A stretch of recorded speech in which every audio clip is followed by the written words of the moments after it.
Hi, my name is Dan Norris, and I've been asked to bear my testimony about an experience that we had yesterday at the Green Mountain Cemetery.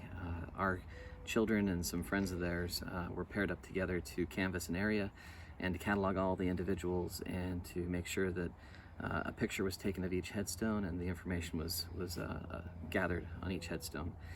Our kids are super excited. Our primary age child is running ahead and finding the names and identifying who we needed to find next on the map. And the young men and young women that were involved were very diligent in cataloging every single name. Well, 4 of the headstones had fallen forward into the mud and had sunken in. And the youth really wanted to make sure that every single headstone was identified, and so we tried, and 2 of them were easy to lift back up, to put into place, to clean off, and to gather the information. But 2 of them were very, very deep in the mud, and the headstones were thick and very heavy, and there was very little leverage to be able to try to turn them over. But our youth weren't afraid to get dirty to make sure that these individuals were found. And they dug in with their fingertips and dug away the mud and tried to find leverage points. But even at that, it was very difficult. It was quite sunk in. But they were excited and eager to do it. My wife and I were thinking that it wasn't going to work because they were too heavy, but the youth wouldn't give up, and their excitement was very contagious. And again, they weren't afraid to get dirty. They were down there. They were trying to get the leverage.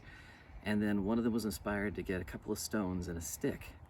And with a little bit of leverage, there was movement. And then everybody was excited, and everybody saw that something was happening. And so the stone was put back in, the stick was put back in, and as they lifted the stone the second time, and the movement began to happen, everybody got down there and caught the headstone and moved it and flipped it over and then cleaned it off, and we were able to gather that individual's information. And then we used the same technique on the last headstone that was stuck in the mud.